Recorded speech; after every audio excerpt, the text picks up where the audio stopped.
Hey, what's going on, everybody? This is Jay here. Thanks for checking out my channel if you're on YouTube, or the video if you're on my Netley and Jay page on Facebook. I just want to do a little quick video here, a little update, and a little bit of a selfless plug, or a selfish plug, however you want to, interpret that. But yeah, we have some great news. Finally, after months and months and months of waiting, we were able to schedule our OFC, which is the biometrics, and the visa interview. So here's our progress thus far from the start to today's date, which is May 15, 2026. So we filed for the visa officially on June 4, 2025. That's when they finally gave us our case number for US CIS. And then it was approved on January 13, 2026. And of course, we got our MNL number, which is also known as the NBC case number. And then we finally, I think it was April 27, 2026, we finally got the visa approved to be sent to the embassy to schedule the interview and the biometrics. Um, so, we expected it was going to take a while for it kind of went, the average length of time that we expected it to go. And there was nothing that was super frustrating about that except for the waiting part. But I will say that the most frustrating part of the visa process thus far is this right here, what you see on my screen. This is the visa scheduling portal um, for the United States. And as you can see, I'm in the waiting room here. And this is not a video to bash the embassy or the US government or the visa process or any of the above. This is just a frustration point that we have. Apparently, this is run by CGI. Maybe it's a contractor for the government. I have no clue.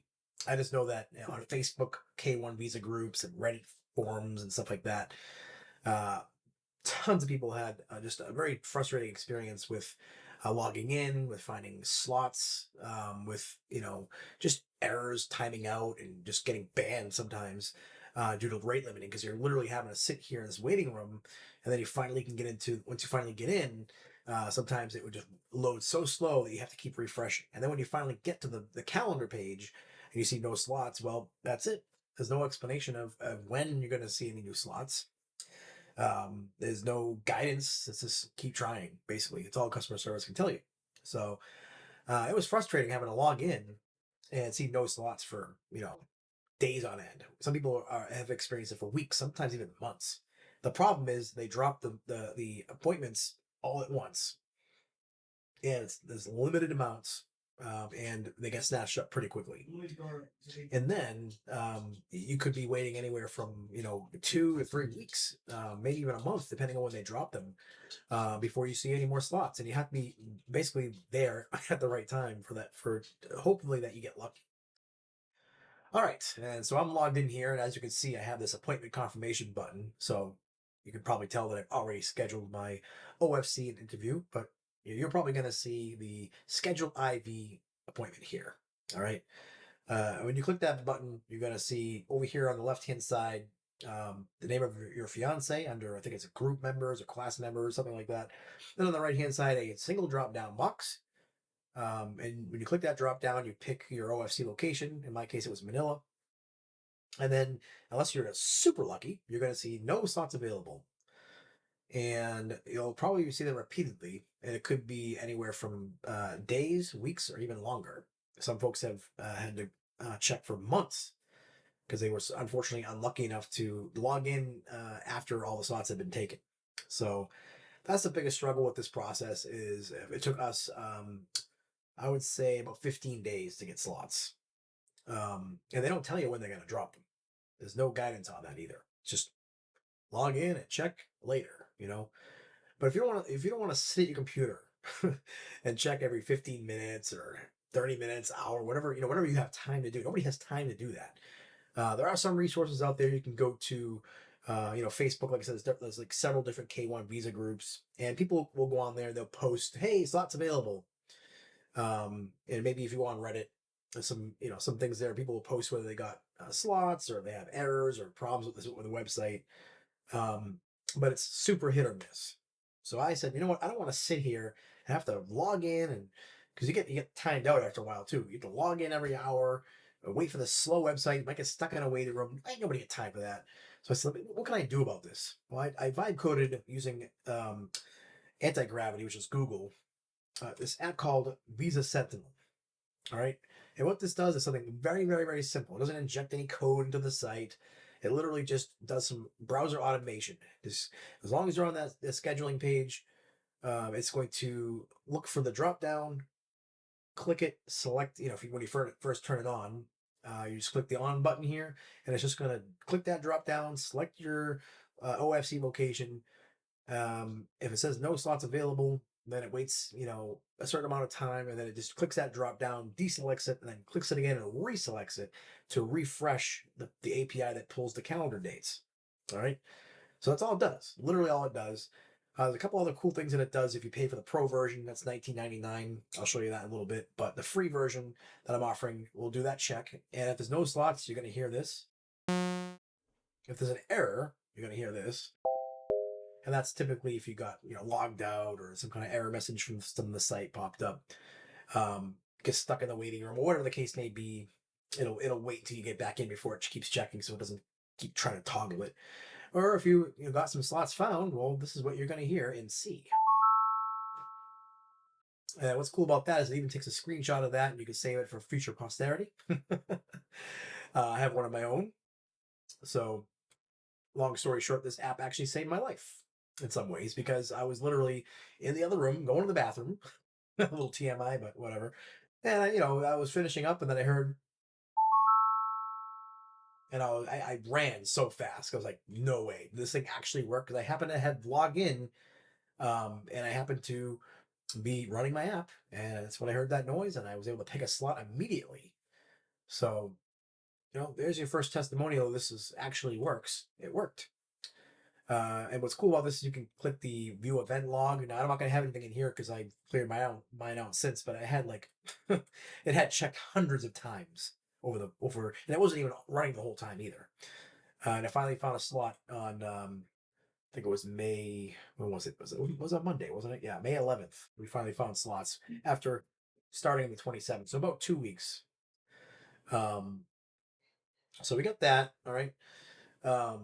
There's a cool other features here as well that you can take advantage of. Not just that, but you can tell it how often you want it to check how we put 10 minutes, and we have a little I put a little jitter in there, randomize it between 9 and 11 minutes, so the Visa site doesn't think there's a bot there. It's more like a human behavior. And then we have monitoring limits. I set it at 50. If you go beyond that, I have a little warning here. We think the limit is 100 checks per day, but we cannot be sure. It's not exposed in the HTML. If you get an error that says you hit a page view limit, you must wait 24 hours before attempting to check the slots again. Proceed at your own risk. And the reason for that is they do have stuff in the background that checks how often you're refreshing and logging in and all this stuff. And if you're abusing it too much, they kind of lock you out for 24 hours, which really sucks, especially if that 24-hour period is when they could be dropping slots. And that actually happened to us as well. Thankfully, they dropped slots in the next 2 days later, but we had gotten locked out because of the site was having so many problems, and it kept refreshing. But I recommend setting it around 50. It could potentially go up to 100, but I don't know. We don't really don't know what the limit is. Then you can save it to a file, which is that view event log thing. There's a dead man switch which you can set up, which if the app is not working, well, you're not going to get notifications and can't prove a negative. So this thing allows you to prove a negative. In other words, you can set up healthchecks.io and have it send you a message to Telegram that your app isn't on, because it'll ping it every 5 minutes, 10 minutes, however you set it up, and tell you if the app is running. So that's the first thing. And then second thing is, which is I think the most powerful thing about this app, is you can set up Telegram bots, and there's instructions here on how to do that. You could add one or more bots. So I had one for myself and I had one for my fiance. And it'll send you a notification whether there's slots found or if there's an error that you got logged out, timeout or something. So that's a pretty neat feature as well. So those are part of the pro features, and as well as this here, you can tell it, when you want to look for dates on the calendar. So you could say, well, between June 1st and July 31st, and then it will come back and show you underneath here what dates are available in that range when it pulls the calendar from the API. And then it'll tell you, last but not least, the status of the latest one. It'll usually say no slots available or slots found. And then you'll see down here the last time it checked what time the next check is going to be based off of your settings here. Whether you set, every 15 minutes, it's going to say, well, it checked at 1 o'clock, the next one's 1:15.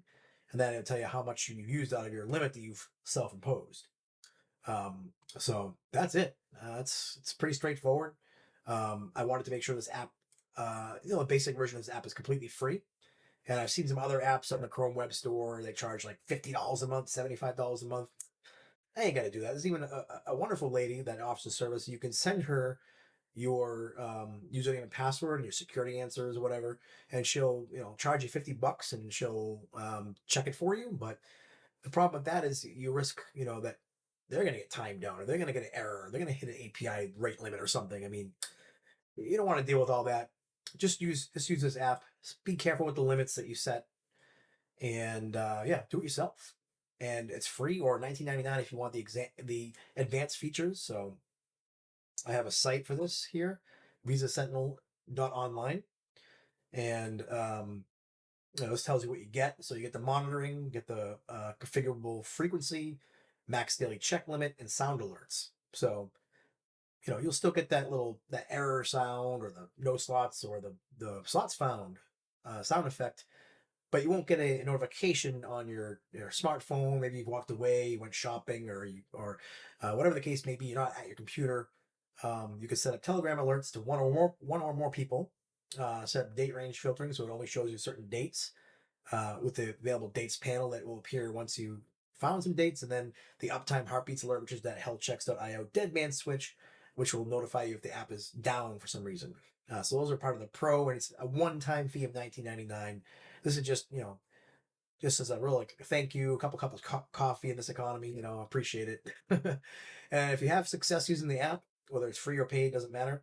You can go down here and show your success, because I want to know, did this app help you get an appointment and get some slots when otherwise you would have missed it?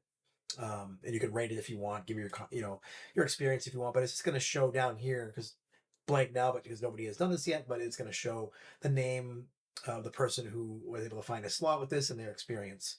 If you have any problems with the app, just come down here and give me your name. Email is optional, and then the topic, technical issue, or maybe a suggestion that you have, feedback, and you can attach screenshots if you want in your message here.